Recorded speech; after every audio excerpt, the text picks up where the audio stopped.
Hello, everyone. Welcome, welcome, welcome all. I'm Harriette Cole, your host. Welcome to Dreamleapers with Harriette Cole. So happy to have you here with me today and our very special guest. Let me tell you about her. She has more than 20 years' experience in HR. She's the founder of the Business of HR, a consulting firm that offers services including coaching, consulting, speaking, and giving back to the HR community. She's released a book, The Five Imperatives, in 2021, and it has already been featured in Forbes, in SHRM, and HR.com. She's a powerhouse in the space that so many people have been thinking about diversity, equity, inclusion, and belonging, and has an incredible story, and she's going to tell us all about it. Please join me in welcoming Barbie Winterbottom. Hi, Hi, thank you so Barbie. much for having me. So happy to be here. Well, I'm happy to have you too. And I have to say, when I got the messages from your publicist, Barbie Winterbottom, what a name. We have to start there. Tell me about your Yeah. name. So as you mentioned, I do keynote speaking and I often introduce myself. Hi, I'm Barbie. That is legally my name. It's on my birth certificate. It's not a nickname. It's not short for Barbara. And Winterbottom is my family name. I was born with it, and I'm not a drag queen because I have a lot of friends who are drag queens, and all those girls tell me every day, girl, you were born with the best drag name I've ever heard. And I was like, well, if I could be a drag queen, I would, but I don't have the right parts. So y'all take it away. But no, I I get love it. comments on my name every single day. And I've asked my mom, like, what did you think I would ever grow up to be a professional woman? And she's like, nope, I didn't think about that at all. I'm like, thanks. So I've gotten used to it now, and now it's almost part of my brand because it's such a people don't forget my name. That's And true. so for the longest time, I thought about changing my name. I Mm. was a performer for many years. I have a career in music and vocal performance, and I really considered changing my name. And now I'm grateful I never did that because it's me. It's part of who I am, and now I love it. I didn't always love it, but I do now. Well, I have to tell you, with Harriet as the very old fashioned name that it is, I wasn't thrilled with my name when I was growing up. And then, it is a family name, and I've come to love it, especially because just like you, very few people have this name, even fewer with my very old fashioned spelling, and people remember it. So there's always an upside, right? There is. And I think once you own it and you kind of sink into it, it's just such a part of who you are that I couldn't imagine responding to anything else, which actually used to get me in trouble in school. The first day of school, the first time they call roll and they're going down the list, every year this would happen, teachers would call me Barbara. And Mm, because it just never resonated, I wouldn't respond. And then I would get in trouble because they thought I was being disrespectful and ignoring them. I'm like, no, that's just not my name. So I wow. get it. And I think Harriet is a gorgeous name, by the way. I love it. Well, So thank you. I like it now. One of the things that so many people are talking about today, right this minute, is wellness, and wellness from every possible perspective. We are living in times of uncertainty. The economic forecast is tenuous. The pandemic upended everyone's lives, and we're just now trying to get um, the whatever the right footing is. Many people are uncertain of their jobs. Many people have lost their jobs. A lot of mental health challenges. I mean, there's a long list mhm. of challenges related to wellness. And I know you have done a lot of work in this space and talk about it very openly. What would you say, based upon your research, are the top concerns that folks have regarding wellness right now? It's hard to boil it down to any singular common thread because we are all such individuals. And I think that's a big part of what go forward looks like, at least in the employment space, is understanding that it's no longer this one size fits all box. We have to step forward into seeing people for who they are as an individual and meeting them there, and honoring and respecting that, because creating that psychological safety and sense of belonging for you and for me might look very different, but it doesn't mean it can't happen and be equally as powerful for both of us. We just might need different things, and employers need to start really wrapping their head around that. Old school was, we have one benefit offering, we have one learning program, there's one career trajectory. But that just no longer works. And employees have figured this out, and they're no longer going to accept that mentality of, I'm just a cog in a wheel or a number on a roster. So when we think about what does that translate to from a wellness or a mental wellness being in the workplace, I think folks they've carried burdens that we haven't had to carry before. You referenced the COVID pandemic, right? We literally lost 1 million people, give or take, to death during this pandemic. Right. So Actually, 1 million people yes. Yeah. yeah, right. They're just gone out of the workforce. Many of them were still in the workforce. Right. On top of that, we have the baby boomers aging out of the workforce. And because of pressures that COVID imposed, especially on underrepresented communities where they don't have representation or access to systems and support, there were people who had to leave the workforce because they had to choose whether I care for my child or perhaps my aging parent, versus going to work where I'm only making $10 an hour. It's actually costing me money to go to work because I can't afford all these other things. But if I'm home, at least I know I can care for these things. So the mental health, or the pressure of all of these disparate things, kind of compounded over the past couple of years. So the crisis I hear most often from the folks I coach is, I can't keep doing things the way I've always done them and be successful. I'm burned out. I have nothing left to give. I'm taking care of my aging parents. I'm taking care of my children. I'm taking care of people at work. I'm taking care of this. And by the way, they're taking care of themselves at the very last. They're the lowest on the priority list.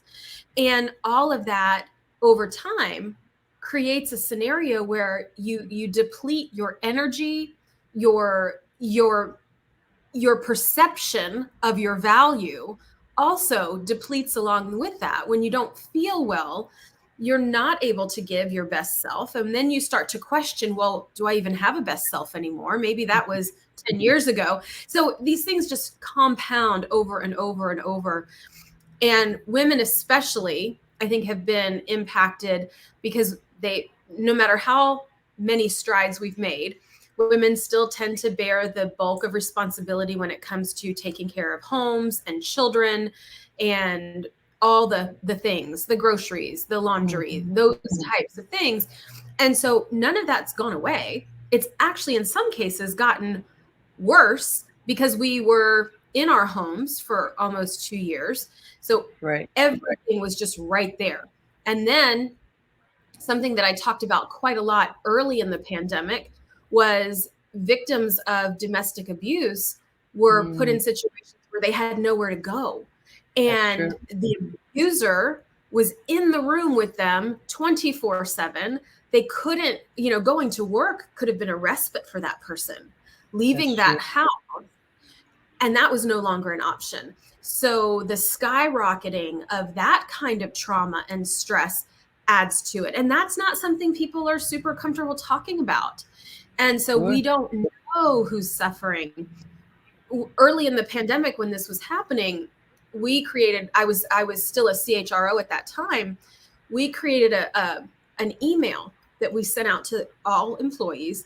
And in the body of the email, we said, if you need help, send me an email personally asking for the pineapple upside down cake recipe. I will know that you need help, and we'll reach out to you in a confidential way. Because imagine if your abuser is sitting there hearing every conversation, seeing Right. big graphics on your screen. They may not be reading all your work emails though, right? So we tried to reach out to people that way. So when we think about the Did it mental work? health, Did that work, Barbie? Did people they did. respond? They did. Wow. And it that worked, and coworkers would reach out and say, so and so may not have the courage, but I know they're suffering. Their children Mhm. aren't eating 3 meals a day. This is happening. If there's any support or resources, can you reach out? They don't have the courage to ask for themselves. So we had individuals reach out on their own behalf, but we also had coworkers reaching out on behalf of others, which I thought was a beautiful thing. Sad that we needed to do that, but a beautiful thing that they had the courage to do so. Yeah. Well, it's All interesting. I'll say this. I think about when you go to the doctor now. There's a form they ask you about your mental health, and you have to pick, on a scale of 1 to 5, say how you feel. And Mhm. so I wonder, I really do wonder how many people tell the truth, even then, because you look at it and say, well, if I tell the truth, where's this information going? If I tell the truth, will they actually be able to help me? Will it impact my job? Will someone find out? I think that there is still so much shame around mental health challenges that a lot of people keep it secret, and keeping it secret doesn't give you any support. So I love Mm. the idea of the pineapple upside down cake, something to say, I'm waving a red flag here. And I'm very happy to know that you had people to say, yes, I want some of that cake. It Mhm. makes it's heartening to know that some people did reach out. Yes. And I, because I'm active on different socials, and I'm very active on LinkedIn as a platform, I've created some amazing friendships with people who are in the HR community, and also the mental health um, advocacy space for employers. So Natasha Bowman, I don't know if you follow Natasha, but Bowman and I have gotten to be best friends. And Natasha is bipolar, and Mm. she shared her story of her bipolar journey, and she was just diagnosed, but it's something she's had her entire life. She didn't know it. It Sure. was only upon her attempt at taking her life, and she was hospitalized and then mandated to a facility, that she was properly diagnosed Mm. and received the treatment and the medication that she needs. And so Natasha shared this, and I reached out because my father and youngest brother both died by suicide. And so I'm very familiar with the impact that those decisions have on those who are left behind. And so it was through that shared trauma experience that she and I have gotten to be really close friends. And in the past several months, Natasha and her husband Kent have founded the Bowman Family Foundation for Mental Health and Equity in the Workplace. Because Wow. this is such a crisis, employees are suffering and they don't know where to go. To your point, if they disclose it to their doctor, what's going to happen? Are they going to call their spouse? Are they going to call their parents? Because some folks, when they acknowledge a mental health struggle, and I can refer to Natasha in this case, and she said this publicly, so I'm not talking out of turn. Right. Um, he's lost familial relationships because there are people in her family who don't believe mental illness is a real thing, that you should be able to pray it away. You should be able to meditate it away.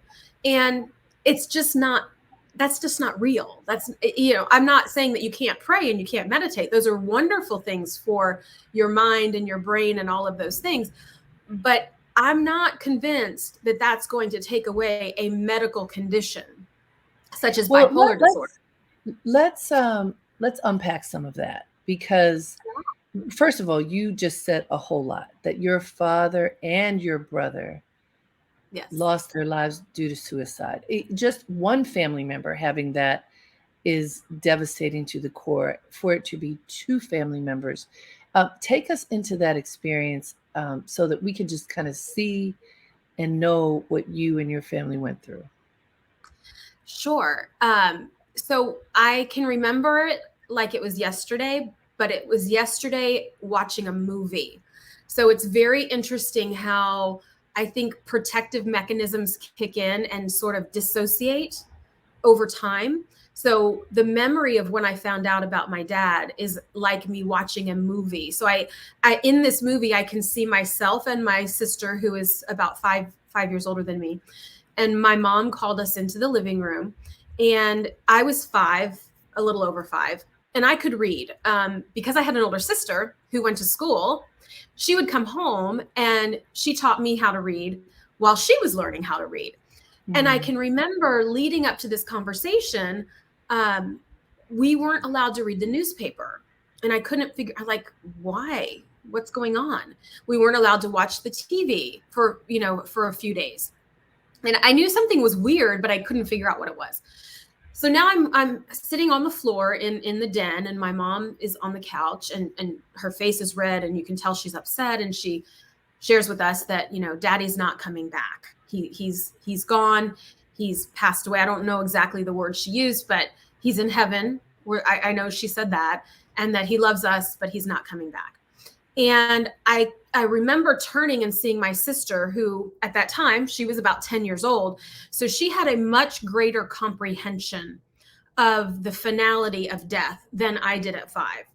So I cried because my mom's crying, my sister's crying. I knew something was wrong, but I didn't really get it. It didn't, my 5-year-old brain couldn't understand the finality that I literally would never see him again. And so then I started feeling instantaneously, I started feeling guilty because I wasn't crying as much as my sister and my mom. So there must have been something wrong with me because they're devastated. And I was like, can I go out and play now? Like, are we done with this conversation? Because I just didn't get it. I really didn't. You were 5.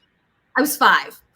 And what was really interesting, and again, this is in looking back, no one in my family ever talked about it, ever.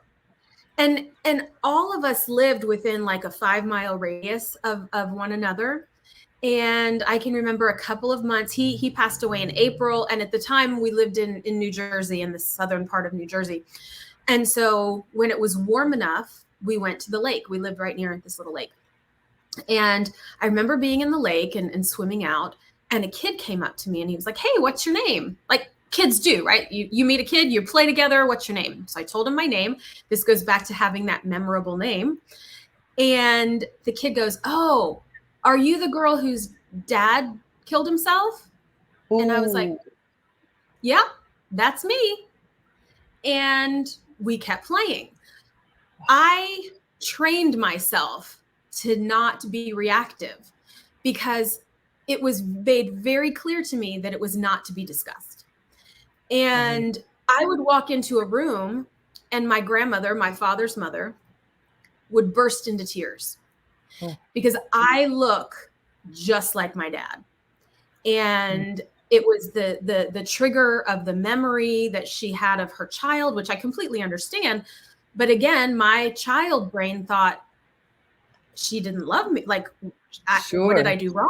Because every time I walk into the room, this lady starts crying. So I must have done something to upset her. And it was very challenging for me to figure out some of this.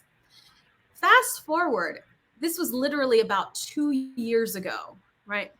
So there's been 30, 40 years of time that has passed here. Right. And I was talking to some of my cousins. My dad and their dad were brothers, very, very close. They were best friends. And the topic of my dad came up and they said, I can't believe that he shot himself in his own garage. Oh. And I looked at them and I said, know that. No, I said, because he didn't shoot himself in the garage. Oh. He hung himself. And it just, like, my mind blew up because this is how much nobody talked about it. Members of my own family did not know. Right. Close members had no idea what actually happened to their uncle, to my dad. And it was one of those moments I'm like, oh my Lord, this is why mental health has such a stigma. Yes. Because this family who was impacted by it for so many years is so afraid to even talk about it. And as a kid, like, I always wondered, like, am I like him? Do we have similarities in our personalities? What did he like to do? And you know, in the 70s, it's not like you have video and photos of everybody like we do today. We don't have our lives memorialized on Facebook Sure. in the 70s. So I have like 3 pictures of my dad.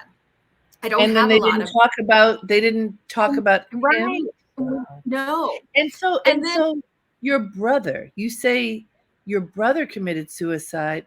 Uh, about How 7 old years ago. was he at that point?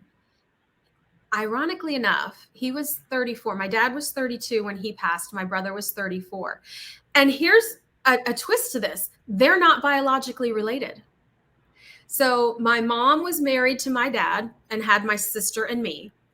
And then she remarried and had my 2 brothers. The link is that my mother is bipolar. And my Wow. mother has attempted suicide many times. Oh my And God. fortunately, not successful.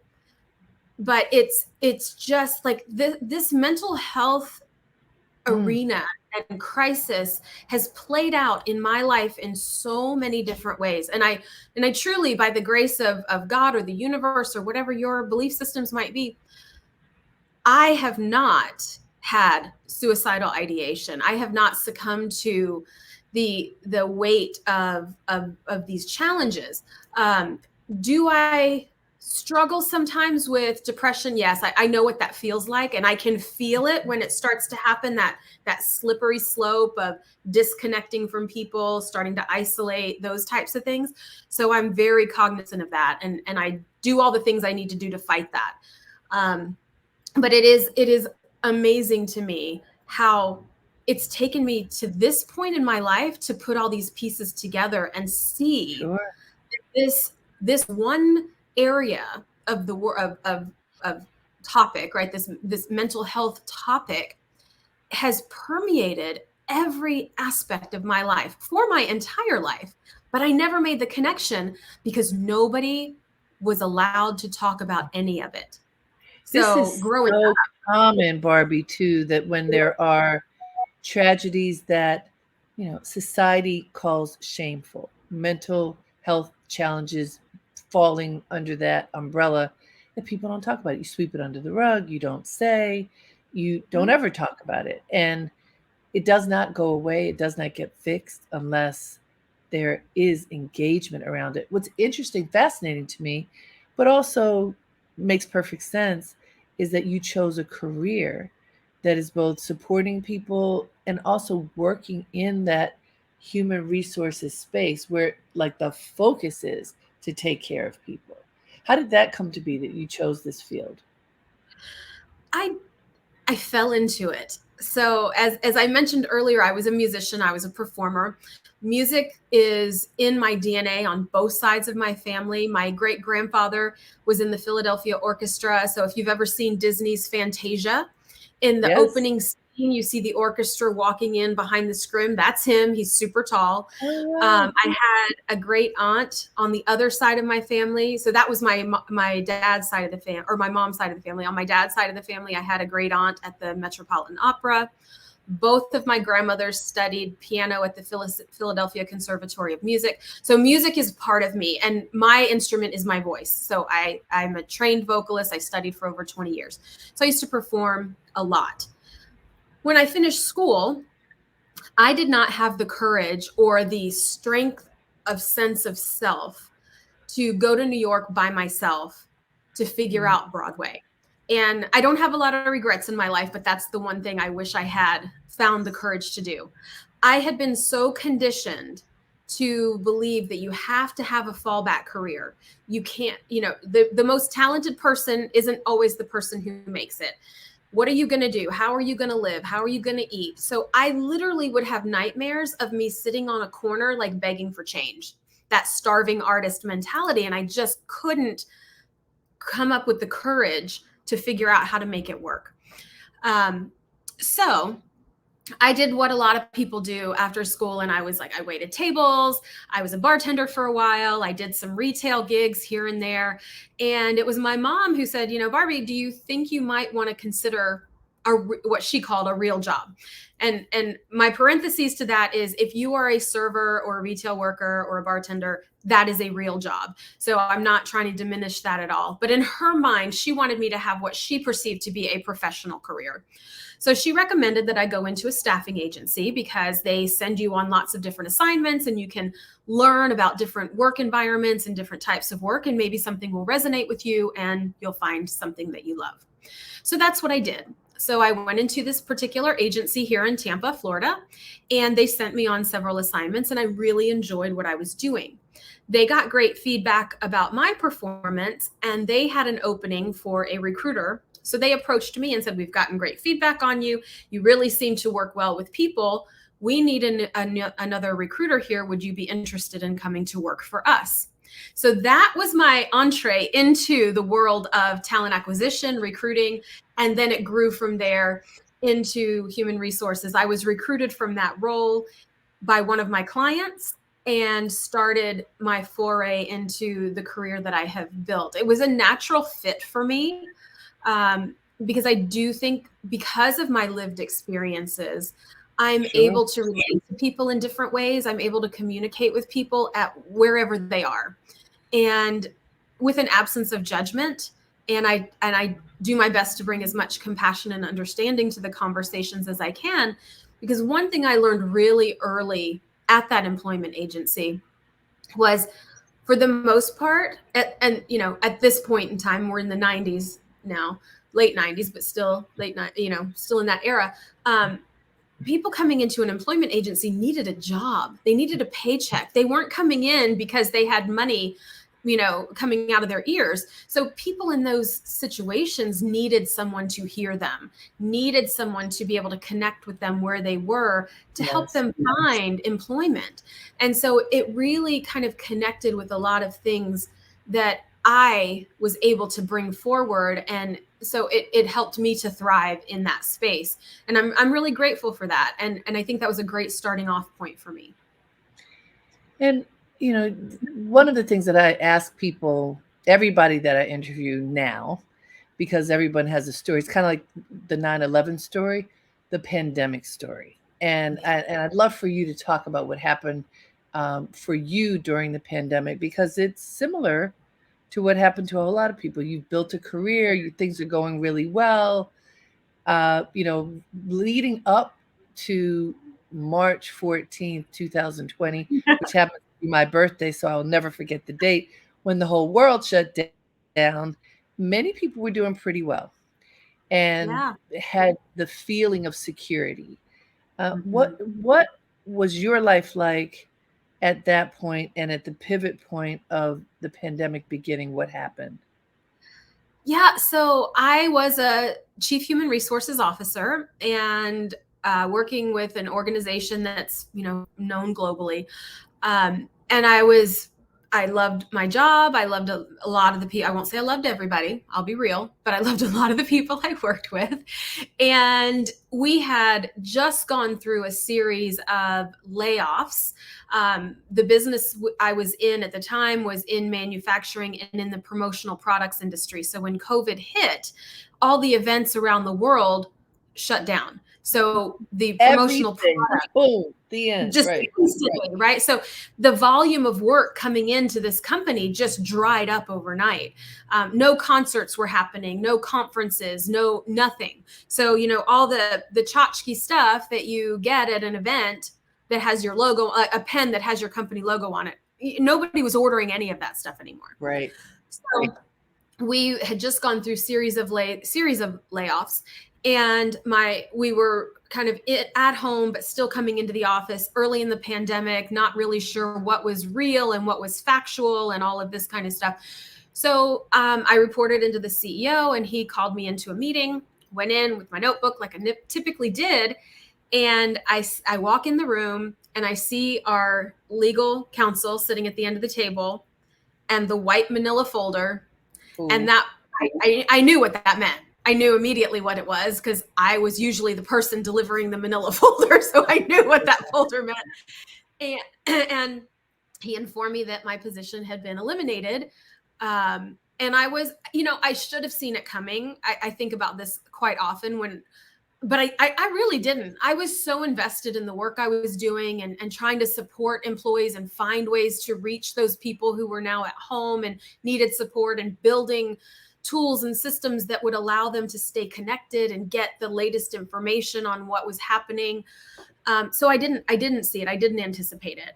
And I did do one thing though, and I know this was purely self-serving, but I said to my CEO, I said, I need to hear out loud that this decision has nothing to do with my performance, because that self-doubt, right? We start the stories we start telling ourselves instantly is, what did I do wrong? What was I not good enough at? So I asked him, and he confirmed. He said, nope, you're one of my top performers.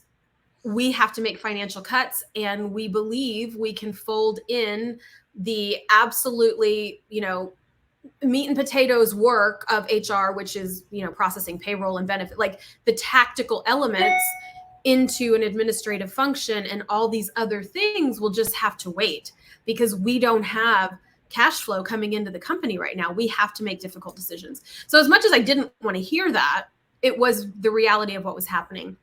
So I called my wife from the car and said, I just lost my job and I'm on my way home. She was very calm. She didn't freak out or anything.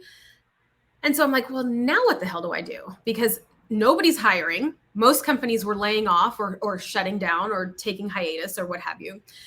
So I knew that there was not an option for me to go find a new job at that point in time. And I had kind of a distant dream. I wanted to do my own thing. I wanted to get into consulting and coaching because I have such a passion for coaching others. And I was like, well, I guess I'm going to give it a whirl now, because what else am I going to do at this point? And so I launched my company, and I've been so grateful and so blessed that I've had a community of people embrace me, and it's taken off, and I love what I do, and I get to lean into the spaces and the work that I find most rewarding and I think can really help others. But it was a shock, and I was a train wreck. I've had several people, even just in this past week, reach out to me saying, hey, I think I'm going to start, I want to go out on my own. Can you give me some tips of how to become an entrepreneur? And I'm like, oh, you don't want to, let me tell you, it's not the smooth linear path that you might think it is. And, even for people, I have to believe, even for people who plan it out and have that, that roadmap that I didn't have, there's still bumps and things you can't anticipate. So the COVID was a curse in so many ways, but there were some silver linings and some blessings that came out of it for me as well. One of them being launching my company and really leaning into this community in a much broader scale than I ever had before. Well, I'm glad that you shared the details of that story, because what happened for many people was exactly that: getting laid off for whatever the reason. The self-doubt creeps in without question, especially if you are losing your job. Then you think, well, what's wrong with me? If anybody else has left at that company, well, then why did they choose me to say goodbye to me as opposed to somebody else? There must be something wrong with me. But what many people didn't do is to say, okay, I'll start a business, or whatever it is. A lot of people got stuck. A lot of people got stuck, got depressed, were unable to move. Men and women. I've talked to many people who just kind of went home. It's almost like pulling the covers over their heads and say, "Oh, I, I can't. I don't know how. I don't know what to do next." And the fact that you did something and it has blossomed into a business that is working for you is something that's commendable, because it's not, none of it is a given. None of it is a No. given. And you have also written a book. I want to talk a little bit about your books. Let me set it up for folks, because it's the five imperatives, right? You wrote it in Yes. 2021. It's a very simple, straightforward book that's got some really great points. And so I want to read what you say the five imperatives are, and then I'd love for you to tell us about each of them. Be a Sure. business leader first and a functional or HR leader second. That's number one. Number two, be agile and adaptable. Number three, influence and inform business decisions. Number four, bring forth practical solutions. And number five, be courageous in all you do. So let's break it down, Barbie. Tell me what you mean. Starting with be a business leader first and a functional or HR leader second. What do you mean by that? So when you work in the HR space, you can get very isolated and in some ways separated from the core of the business. And there's reasons why this has happened and part of the evolution of this business function. But a lot of the work we do is confidential. We have access to private information. We have access to people's salaries, their health record. We have a lot of access to information. So there are legal requirements that a lot of that information is either in locked cabinets or the entire department is locked down and you can only get in with a swipe badge. So HR has become, over time, insulated. And then in the 90s, there was a movement or an evolution of the function that says we're no longer just administrative. We are business partners. I have come to really not like that phrase because it insinuates that you're hovering outside of the business, right? You're a partner to the business, but you're not actually part of the business. And throughout my career, one of the things that I would find most frustrating is that HR folks are called in as the cleanup crew. When something's broken, you're asked to come fix it instead of seeing us as a legitimate function like marketing or sales. Would a company make a decision that impacted all of the employees having to do with something with a marketing plan without talking to the marketing team first or the chief marketing officer? No, they wouldn't. But they do that with people and with people decisions all the time. And so when I launched my company, I had a memory that really stuck with me. I had taken over leading an HR team. And it was our first offsite, and I wanted to get to know all of the individuals. And so I started asking them some questions. I asked them, what is the EBITDA of the company? I was new to the company. They had all worked there for quite some time. And this was senior business partners, HR specialists. I said, what is our company EBITDA? And nobody could answer me. I said, okay, well, who are our top 5 customers? Who are our top 5 competitors? What is our margin on our top 3 products? What's our number 1 selling product? If we lost one of our top 5 customers, what impact would that have to our business? And do we have a plan B?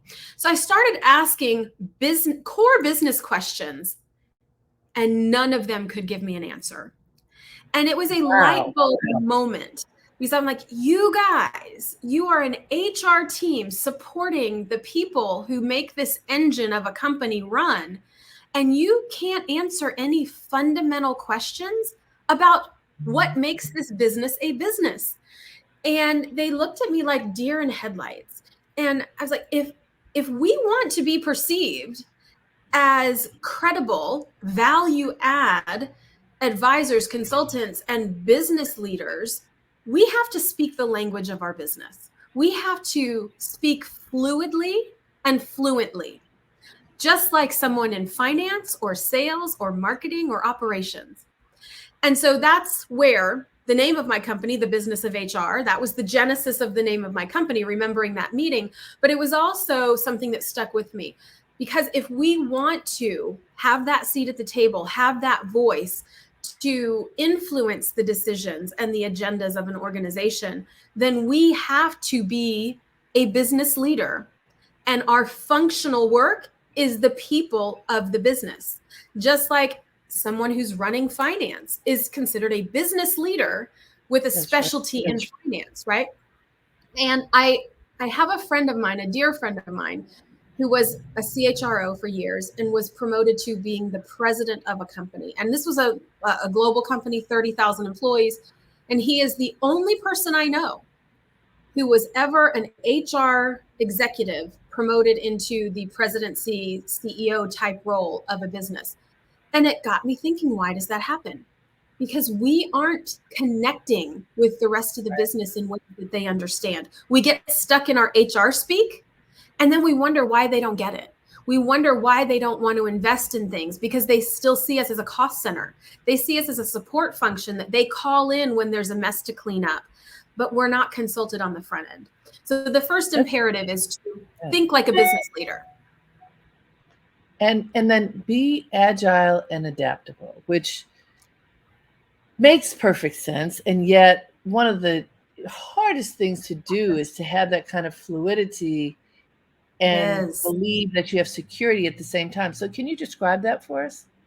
Yes. So I use this phrase a lot, and it's a fundamental, universal scientific fact. It has nothing to do with HR necessarily, but failure to adapt causes what?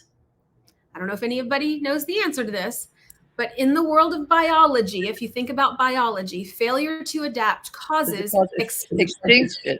Yeah. Extinction. Exactly. Well, that is applicable to the work I do. If we don't adapt to the zeitgeist of what's going on, if we don't adapt, then we won't be needed. They will be able to automate everything we do, because if all we do is transactional work, what value are we really adding? So when we think about being agile and adaptable, the past 3 years, if nothing else, have shown us the absolute importance of this particular concept. And unfortunately, a lot of HR folks are very stuck in how things worked when they started, or the way it worked at the company where they learned that particular thing. And so being agile and adaptable means stepping back from the reality you know and challenging to say, how could we do this better?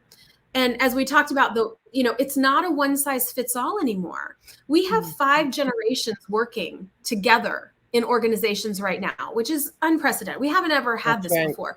We have baby boomers and Gen Z all working in the same company. 50% of our working population are millennials. So what the benefit offerings that baby boomer is interested in are likely not the same benefit offerings that Gen Z person is interested in. And yet most companies offer medical, dental, vision. Here's your 3 options: 401k, maybe tuition reimbursement. And that's about it. Right. How many baby boomers are really interested in tuition reimbursement at this point? There could be some, but very few. But not a high percentage, no. Not a high percentage, but they may have aging parents. They may need some support in care for those folks, or maybe they want extra contributions into their retirement programs, where those Gen Z folks, maybe they want prepaid tuition. Amazon does a great job of that. They offer prepaid tuition, not reimbursement. They'll actually pay for it on your behalf. And then you've got that middle grade of folks who, their medical is important. Gen Z is not as interested in these mega robust medical programs. They're healthy, they're younger. That's not where they are. So why can't we say, here's the bucket of money we will use to invest per employee? An employee, here's the options that we've created for you. Whatever resonates with you is what you can choose, because as the business, it's the same financial impact for us. So we want to empower you to take as much control over your life as you can. And here's one way we're doing that. In the past, it was all one size fits all. And if you either liked it or you didn't, you used it or you didn't. And it was all about policy and rigidity. And the dress code was this, and your working hours were this, and your working location was this, and everything was very prescribed. And anyone who was an outlier didn't cut it. They weren't the right fit. And what we've learned is that's really not the best way to approach helping people feel like they belong and retaining your top talent. What we've learned through the pandemic is that people want individuality and flexibility even more than remote work. They would choose in-office work if they can have flexibility with the hours they work, or the days they work, or their dress code, or some of the other things, their PTO programs.